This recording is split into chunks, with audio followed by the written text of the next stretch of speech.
SSP class 10th में जो बच्चे हैं गौर से सुनना, क्योंकि एसएसपी में स्टार्ट होने वाला है हाइप और वो भी होगा अगस्त के अंदर। अब ये है क्या, हाफ ईयरली प्रो एग्जामिनेशन। इसके अंदर आपका 50% ऑफ द सिलेबस आएगा जो हमने अब तक कवर कर लिया है, यानी 50% मैथ्स और 50% साइंस। सिलेबस क्या रहेगा, वो ये रहेगा, मैथ्स में आपके ये सारे चैप्टर हो चुके हैं और साइंस में आपके ये सारे चैप्टर्स हो चुके हैं। और इसमें साइंस में जो आपका चैप्टर है कंट्रोल एंड कोऑर्डिनेशन, जो अब नहीं हुआ वो इस वीक में आपका कंप्लीट हो जाएगा। और इसके अलावा आपका कुछ नहीं आने का। और एग्जाम कब है, एग्जाम की डेट ये है 7 अगस्त को आपका होगा मैथ्स का एमसीक्यू 80 मार्क्स का, 8 अगस्त को होगा मैथ्स का थ्योरी पेपर 100 मार्क्स का, और 11 अगस्त को आपका होगा साइंस का थ्योरी पेपर 100 मार्क्स का, और 10 अगस्त को होगा आपका एमसीक्यू पेपर साइंस का 80 मार्क्स का। अब इसमें कोई इफ एंड बट नहीं करेगा क्योंकि सर पेपर हमारा इतने मार्क्स का आता है, बोर्ड में तो 80 मार्क्स का आता है, 20 मार्क्स का एमसीक्यू आते हैं, आप इतना क्यों दे रहे हो?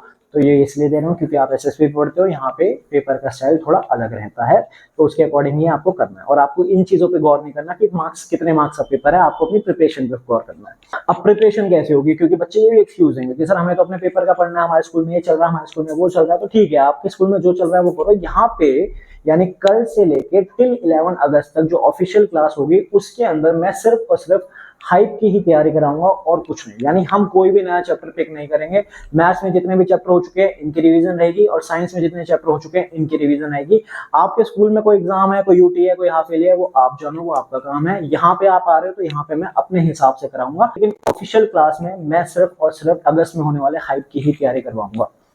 और एक चीज जान लो अच्छे से कि इसमें मिनिमम पासिंग मार्क्स है 80%, और 50% से जिसके भी नीचे आए, 50% फिर से बोल रहा हूँ, ध्यान से बोलो, 50% से जिसके भी नीचे आए वो यहाँ पर नहीं आएगा। मैं उसको यहाँ पे पढ़ाऊंगा ही नहीं।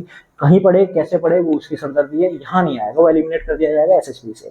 और जिसके 50 to 80% के बीच में रहेंगे उनका बनेगा सेपरेट बैच, सेपरेट टाइमिंग के साथ।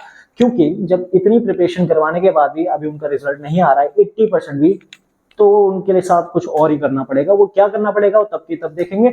तो उनका रहेगा सेपरेट बैच। और जिनके 80% से ऊपर रहेंगे, क्योंकि इसमें नुकसान है तो बेनिफिट्स भी बहुत सारे हैं, और बेनिफिट्स हैं और काफी अच्छे बेनिफिट्स हैं इसके अंदर। और ऐसे बेनिफिट्स हैं कि आपके बोर्ड का जो रिजल्ट है वो और भी मल्टीपल टाइम्स बेटर हो जाएगा। और वो क्या है उसमें बेनिफिट्स, वो आपको पता चलेगा नेक्स्ट वीडियो में। लेकिन बेनिफिट्स एक तरफ, आपका मेन फोकस होना चाहिए सिर्फ और सिर्फ प्रिपरेशन पे, और ये सीरियसली सारे एग्जाम देने हैं। कोई किसी का एक्सक्यूज नहीं रहेगा कि मेरे घर में ये था, मुझे ये जाना है, मेरे ये एग्जाम है, मेरे वो एग्जाम है। वो आपकी सरदर्दी, आपको यहाँ पे एग्जाम नहीं देने, आप जाओ पैकअप करो अपना, यहाँ पे आने की जरूरत नहीं है। लेकिन अगर यहाँ आ रहे हो तो मेरे हिसाब से ही होगा, आपके हिसाब से नहीं होगा। Got it?